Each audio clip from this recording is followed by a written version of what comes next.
ମା ଲକ୍ଷ୍ମୀଙ୍କର ଅତ୍ୟନ୍ତ ପ୍ରିୟ ବ୍ରତ ସୁଦଶା ବ୍ରତକୁ ପ୍ରତ୍ୟେକ ଓଡ଼ିଆ ଗୃହିଣୀ ମାନେ ଅତ୍ୟନ୍ତ ନିଷ୍ଠାରେ ପାଳନ କରିଥାନ୍ତି। ଯେତେବେଳେ ଶୁକ୍ଳପକ୍ଷ ଗୁରୁବାର ଦଶମୀ ପଡ଼ିଥାଏ ସେହି ତିଥିରେ ସୁଦଶା ବ୍ରତ କରାଯାଇଥାଏ। ଆସନ୍ତୁ ଜାଣିବା ମା ଲକ୍ଷ୍ମୀଙ୍କର ଏହି ପୂଜା କିପରି କରିବା। ଏହି ବର୍ଷ 2025 ଜୁନ୍ 5 ତାରିଖରେ ଏହି ବ୍ରତ ପଡୁଛି। ଜୁନ୍ 5 ତାରିଖରେ ନୂଆ ବ୍ରତଧାରୀ ମାନେ ଏହି ବ୍ରତ କରିପାରିବେ ନାହିଁ। ନୂଆ ବ୍ରତଧାରୀ ମାନେ 2026 ମସିହା ଫେବୃଆରୀ ମାସ 26 ତାରିଖ ଦିନ ଏହି ବ୍ରତ କରିପାରିବେ।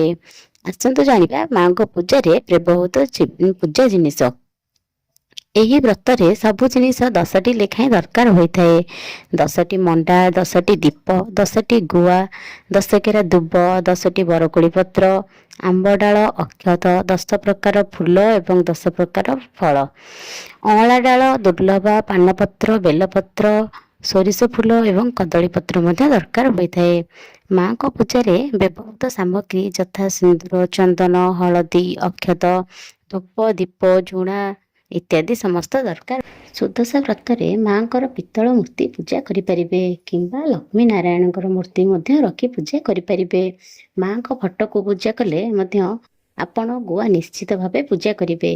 ଯାହାଙ୍କ ଘରେ ବ୍ରତରେ 10ଟି ଗୁଆ ପୂଜା ହେବାର ନିୟମ ଅଛି ସେମାନେ 10ଟି ଗୁଆ ପୂଜା କରିପାରିବେ ଏବଂ ଯାହାଙ୍କ ଘରେ 10ଟି ଗୁଆ ପୂଜା ହେବାର ନିୟମ ନାହିଁ ସେମାନେ 2ଟି ଗୁଆ ଲକ୍ଷ୍ମୀ ନାରାୟଣଙ୍କ ନାମରେ ନିଶ୍ଚିତ ରୂପେ ରଖି ପୂଜା କରିବେ। ଲକ୍ଷ୍ମୀ ନାରାୟଣଙ୍କୁ ଖଟୁଲିରେ ବସାଇ ଏବଂ ଗୁଆକୁ ପିଢ଼ା ଉପରେ ରଖିବେ। ପୂଜାର ସମସ୍ତ ସାମଗ୍ରୀକୁ ଆପଣ ପୂର୍ବ ଦିନଠାରୁ ସଜାଡ଼ି ରଖିଦେବା ଦ୍ୱାରା ବ୍ରତ ଦିନ ଆପଣଙ୍କର କାର୍ଯ୍ୟ ଟିକେ ସହଜ ହୋଇଯାଇଥାଏ। ମାଣବସା ଗୁରୁବାରରେ ପୂର୍ବ ଦିନ ଚିତା ପଡ଼ିଥାଏ କିନ୍ତୁ ସୁଦଶା ବ୍ରତରେ ସଜ ଚିତା ପଡ଼ିଥାଏ। ତେଣୁ ଆପଣ ବ୍ରତ ଦିନ ରାତିରୁ ଶୀଘ୍ର ଉଠି ସ୍ନାନ କରିଦେବେ ଏବଂ ଯାଇ ଠାକୁର ଘରେ ଚିତା ପକାଇଦେବେ। ଏହାପରେ ପୂଜା କାର୍ଯ୍ୟ ଆରମ୍ଭ କରିବେ।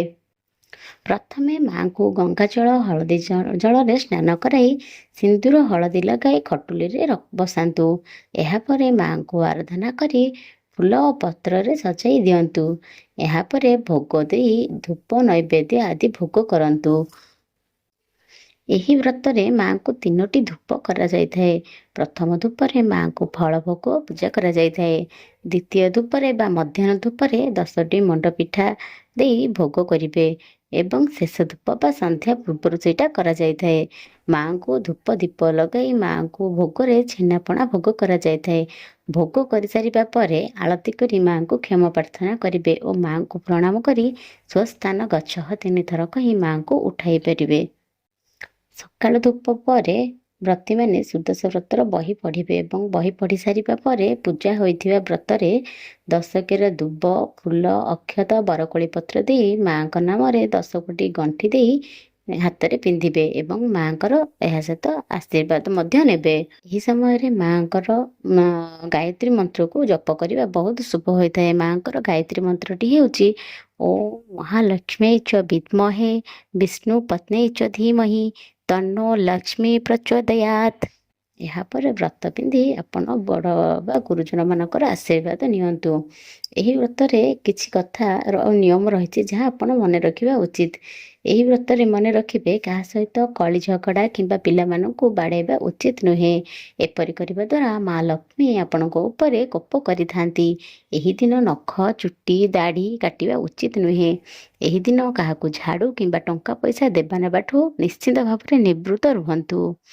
ଏହି ବ୍ରତରେ ଅନେକ ନିୟମ ରହିଛି। ସମସ୍ତ ନିୟମକୁ ପାଳନ କଲେ ମା ଲକ୍ଷ୍ମୀ ଏହି ବ୍ରତକୁ ଶ୍ରଦ୍ଧା ସହିତ ପାଳନ କରିବା ଦ୍ୱାରା ମା ଲକ୍ଷ୍ମୀଙ୍କର ଆଶୀର୍ବାଦ ନିଶ୍ଚୟ ଆପଣଙ୍କ ଉପରେ ପ୍ରାପ୍ତ ହେବ। କାରଣ ମା ଲକ୍ଷ୍ମୀ ଆପଣଙ୍କୁ ଟଙ୍କା ପଇସା ମାଗି ନାହାନ୍ତି। ମା ଲକ୍ଷ୍ମୀ ଆପଣଙ୍କର ସ୍ନେହ ଶ୍ରଦ୍ଧା ଏହା ଖୋଜିଥାନ୍ତି। ଆପଣଙ୍କୁ ଯଦି ଏହି ଭିଡ଼ିଓଟି ଭଲ ଲାଗିଥାଏ ତେବେ ଭିଡ଼ିଓଟିକୁ ଲାଇକ୍ କରି ଆପଣ ଚ୍ୟାନେଲକୁ ସବସ୍କ୍ରାଇବ୍ କରିଦିଅନ୍ତୁ। ଜୟ ଜଗନ୍ନାଥ।